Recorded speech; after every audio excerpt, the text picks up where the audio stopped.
Coming up next, they have travelled around the globe to win a huge cash prize, talking to the contenders from the hit series Race Around the World. Now, it's the hit series which sees travellers stripped of their smartphones, internet access and credit cards and given one simple task: race across the world. Yeah, banned from using air travel over the last 8 weeks. So this year's teams ride on buses, ferries, trains, speedboats to try and complete the 15,000-kilometre route from Japan to Indonesia. And tomorrow night, the race really heats up as the 4 remaining pairs attempt to reach the finish line and claim that £20,000 grand prize. From the outset, I wanted to win. Everything's still to play for. This is going to be so close. This will be minutes. We know we've got some spare budget. We're determined to make use of it to buy distance, to buy time. I'm praying for it. I'm believing that it's going to happen. Go, go! And if it's God's will, Isabel and I will be winning the race. Everything has come down to this. Everything. The motivation behind winning isn't about money. The motivation behind winning is winning. Looks fun, doesn't it? Yeah. Stressful fun, but fun. Race ahead of the Race Across the World finale tomorrow night, 9 p.m. on BBC One. We are joined by this year's final 4 pairs. Best friends Alfie, hopefully still best friends Alfie and Owen. Hopefully still mother and daughter Eugenie and Isabel. Brother and sister James and Betty, and married couple, fingers crossed, Stephen and Viv. I keep looking at you and I think, oh, who looks £20,000 richer? Who looks 20? I know you're not allowed to give anything away.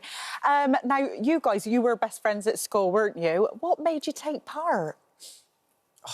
Have you always wanted to go travelling together? Yeah, like we kind of figured out pretty quick when we became best mates, you know, through school that we both liked travelling and stuff like that. And we were away in Brazil at the time, actually, and it just randomly came up as an ad on your phone, didn't it? And you were like, do you want to give it a go? And I was like, yeah. And then that was it. You're in from when we last saw this show, you two are in the lead. Yeah, OK. bottled it a bit, though, didn't we? Because we were 24 hours ahead in the previous leg. Right. So... He's never happy. You're never happy, ever. You're literally racing around the world. How can you not be happy? Moaning.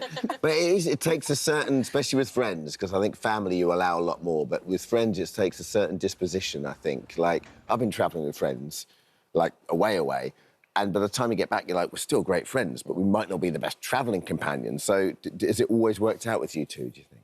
I think it's a completely... It's not like going on holiday. No. Do you know what I mean? Like, it's a lot more intense than that. And I think it because it was more like a lifestyle than a holiday, I think we kind of still, like, lived independently. It wasn't like... It wasn't like we were on holiday together. We just had to put up with each other. There wasn't a choice. He's never happy, is he? No, he's not. I felt for 2 months dealing with that. You just give him the prize Yeah, now. honestly, I'll take it all. You've all been on a journey, you know, but you've been on quite an emotional journey as well. I mean, Alfie, you had a bit of a moment where you lit a lantern for your mum. I think we might have a little clip of that. I just kind of... There we go. ...sensation of being able to see her again. So you lit this lantern for your mum, and did you find it an emotional process, this whole show? Yeah, I think with this moment in particular, I think I always knew that it was going to come out as you know, part of my backstory and things like that, and I knew I was going to talk about it at one point or another. But the lanterns kind of felt so right because we had a tradition in my family where we lit Chinese lanterns before they got banned. Because they started just burning everything down. Yeah. So we had that tradition anyway, and to be able to kind of take that onto that moment kind of felt perfect. So it was a lot less awkward than it would have been in another situation, and I think that's kind of why I was so comfortable in the situation. I guess as well, though, like the whole experience is so heightened and so intense that those moments you get of contemplation, therefore those emotions get heightened in those moments. Let's speak to Eugenie and Isabel. Yeah. 12 minutes behind, that's all. Is it a close final? Can you tell us that? We can't say. It's exciting, though, isn't it? Very, So very. what's the dynamic here? How do we get on? Are we good friends? Are we... One another. Oh, hang on a second. We hope this show would bring us together. What's going on here? Do you know what? We've been meeting people that say, you still talking? You're gonna say, yes. Is it like classic mum and daughter? Yeah, You know- ups and downs all the time. The love's always there, Yeah. but maybe the like isn't so much sometimes. There was a little bit of drama last week, wasn't there? Did you steal somebody's taxi? We did not steal the taxi. We did not steal You've it. asked that question. No. Right. OK. Let's clear this matter up. OK. It was not definitively anybody's taxi. I happened to get into it first. right? And Isabel, I coaxed Isabel to get into it. Now, what you don't see is that we actually asked if we could all get in, Right. but we were told no.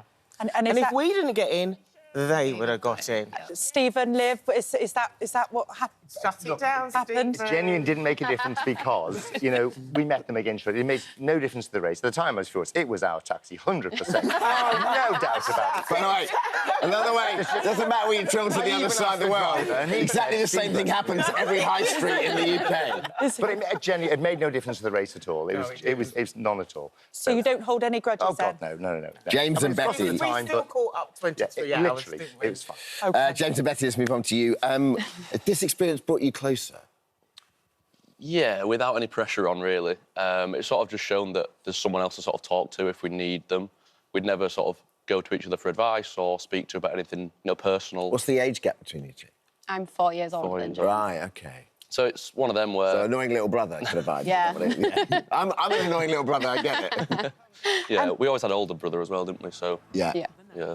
And James, you found out a lot about your sister on this show, didn't you? Including, you know, your sister's been suffering with a health condition, which did it help you understand your sister's health condition a lot more? Yeah, definitely. I mean, we hadn't spoken about it closely like that before. Obviously, I knew what it was and I was aware of it, but to hear how she sort of feels about it and how she feels about herself and what she can and can't do was a little bit more difficult. So that's where you saw the more emotional side of me come out. I guess it's stuff, when you're in the same family, it's stuff you just end up getting by on a day-to-day basis and you probably never take that beat and stop. And it's great the show's giving you the opportunity. By the way, it's great that you're highlighting it as well. I knew nothing about it until I went on the BBC website. Thank you. And the other morning I was just looking at the news and now I know a lot more than I did. So let's take a look at that if you don't mind.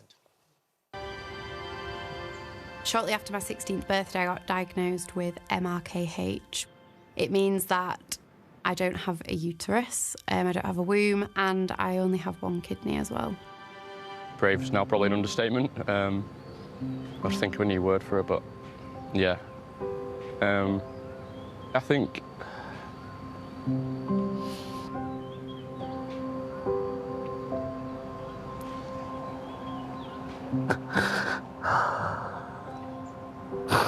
Can someone just come hug me, please? Oh, how does it feel watching that? Because that's tearing up again. Yeah. Oh, it's so emotional, isn't it? Yeah, I think, but that's just sort of the natural... It brought that out of you, the race. Yeah. It was so natural and everything you see is just so us. You know, people think a lot of it is staged and probably everyone gets, is it, but it's not. It's completely natural. All the emotions you see are just raw, so... Stephen and Liv, have you had a good time? You had a good time, Viv? You had a good on the show? We had a great time, actually, yes. You seem to be like the more relaxed contestants, I think. I think we've lived a little, let's put it that way. Proving age is but a number, With you age two. comes a level of experience and perspective, perhaps, that you just take it as a gift. But, you know, you two are a huge example because you've had a mini heart attack, you've had a mini stroke, haven't you? And you are still out there making adventures and you're not settling and you're going. I think that's so impressive for people. Well, thank you. Yeah. It's just what you do, isn't We worked on a bucket list and we did everything on the bucket list. And then the race came up and so we thought, well, that's a huge adventure. Let's try that.